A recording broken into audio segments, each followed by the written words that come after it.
I'm David Ettinger. I'm going to talk about auctions and the winner's curse. And we'll begin by introducing the concept of common value goods. Usually, we assume that when a buyer takes part into an auction process for a good, he knows at least the value of the good for him. However, this is not always the case. We'll show that this may have dramatic effects. We'll consider a simple case in which potential buyers do not have a clear perception of the value of the good at the beginning of the auction, what is usually called a common value auction, in which all the bidders hold a different piece of information about the actual value of the good, which is the same for all of them. We'll illustrate this question with an example. Consider the following case.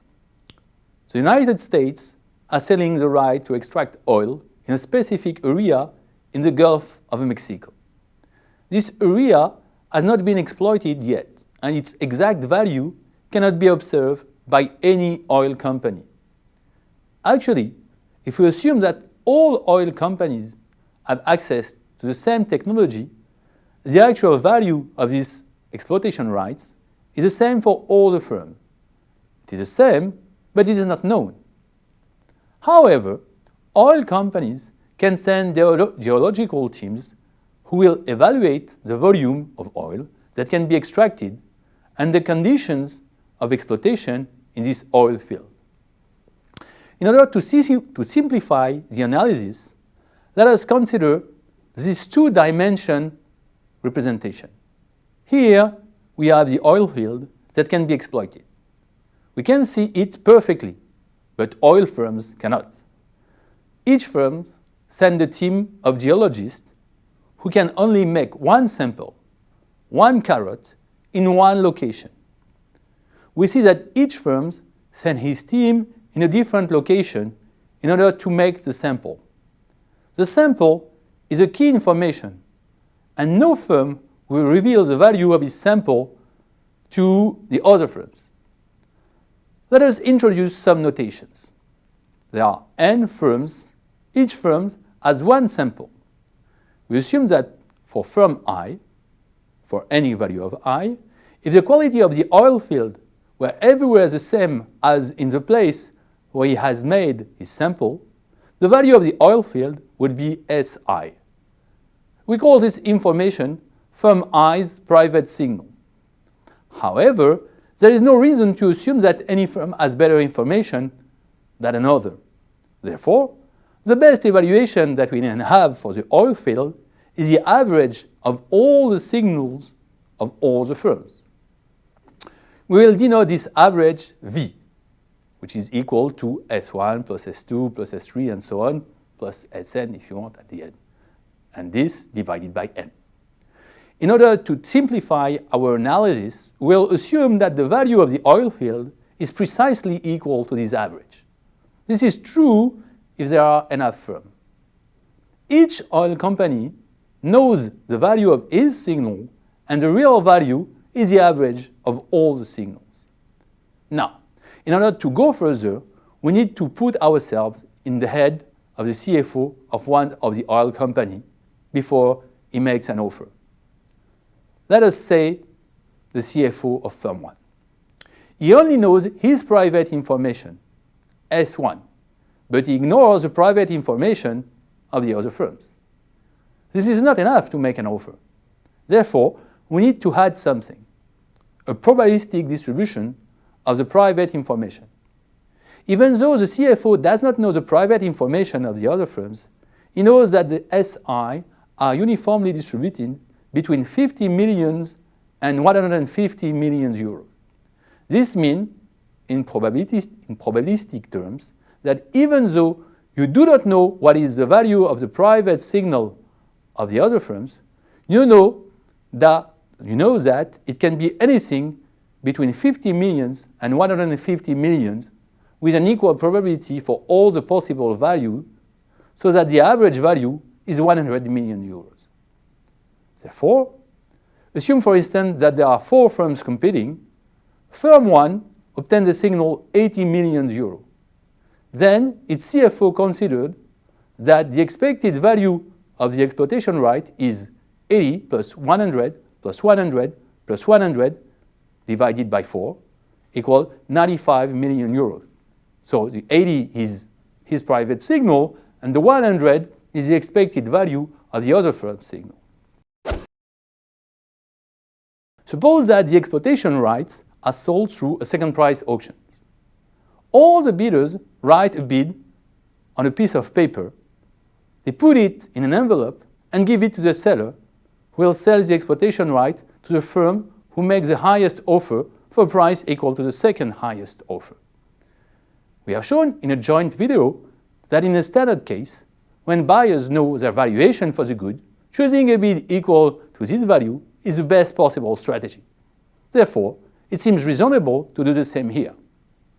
What is the expected value of the object for sale for firm I with signal SI?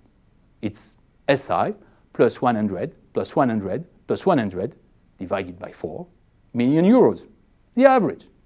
It is equal to SI divided by 4 plus 75 million euros. So let's assume that firms bid SI divided by 4 plus 75 million euros and see what happens. Suppose that S1 is equal to 80 million. Then firm 1 will submit 80 divided by 4 plus 75 equal 95 million euros. Consider the case when firm 1 wins. Since all firms submit SI divided by 4 plus 75 million euro, which is increasing in SI, this means that firm 1 has the highest signal. This explains why firm 1 wins. Now, what is firm 1 profit? We don't know, because we don't know the signal of the other firm. But we can find at least an upper bound on his profit. Since S1 is the highest signal, this means that S2, S3, and S4 are lower than 80 million, so that at most, the average of S1, S2, S3, and S4 is equal to 80 million euros.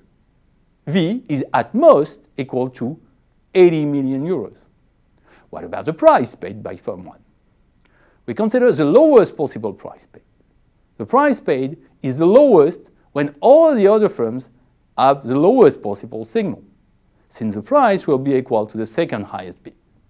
With a signal 50 million, a firm submits 50 divided by 4 plus 75 million, equal to 87.5 million euros. The lowest possible price is 87.5 million euros. This means that if firm 1 wins the auction, an upper bound on his profit is a loss of 87.5 minus 80 million euro. 87.5 million being the lowest possible price he may pay, and 80 is the highest possible value for the good. So he will lose at least 7.5 million euro, and in fact, even more. This is precisely what we call the winner's curse. The winners of the auction is eventually a loser in profit terms. Strange, isn't it? What happens? When a bidder has a signal 80, the expected value of the oil field is 95 million euro. This is true. No mathematical trick. Therefore, he submits 95 million euro. And when he wins the auction, he loses a huge amount of money. Where is the problem? As a matter of fact, when firm 1 receives the signal 80 million euros, his expected value for the oil field is 95 million euros. But if he wins the auction, this also means something. This means that he has received the highest signal, that all the other buyers received less favorable signal. If bidder 1 wins the auction, it means that S2, S3, and S4 are all lower than 80 million, between 50 million and 80 million. If firm 1 wins, S2 cannot be equal to 120 million, for instance. But firm 1 bids 95 million euros. It does not take into account the fact that if he wins, he has the highest signal, and that the average value of all the signal cannot be higher than 80 million euros, since all firms have a signal lower or equal to 80 million euros. When firm 1 bids in the auction, he only cares about the outcome of the auction if he wins. Otherwise, it is not his problem. Now, conditional on winning, the expected value of the oil field is no longer S1 divided by 4 plus 75, but rather S1 divided by 4 plus 65 plus 65 plus 65 divided by 4 equal to 68.75. What is this 65? 65 is the expected value of S2, S3, and S4, conditional on being lower than 80. So if S1 is equal to 80, and he wins the auction, he knows that the other bidders, they have a value between 50 and 80, and the average value between 50 and 80 is 75. Therefore, what firm 1 should do is precisely to bid an expected value of the oil field conditional on winning the auction. In that case, he won't suffer anymore from the winner's curse. Now, a question is, do we believe that bidders in auction suffer from the winner's curse or not? The general view is the following. When bidders are experienced, they do discover the problem of the winner's curse and bid rightly, taking into account the elements that we mentioned and submitting lower bids. Eventually, they do not suffer from the winner's curse. But in the short term, for an experienced bidder, you may need a lot of auctions to become experienced. It is reasonable to assume that they will indeed suffer from the winner's curse and lose money. We have many real-life examples illustrating this issue. For instance, let's consider football games. We have an experienced bidder. The unexperienced bidder as a president of the football team. It's somehow a new market, the auction for players. If you consider what was the market 20 years ago, it's new now. So this unexperienced bidder, they bid for football players which are somehow common value goods. The value of a player is the same for all the team. But who is going to win the auction? Who will make the more attractive offer to the player? The most optimistic one, not taking into account the elements that we mentioned, which may explain why we have so many teams who lose money because they pay too high a price for the footballers.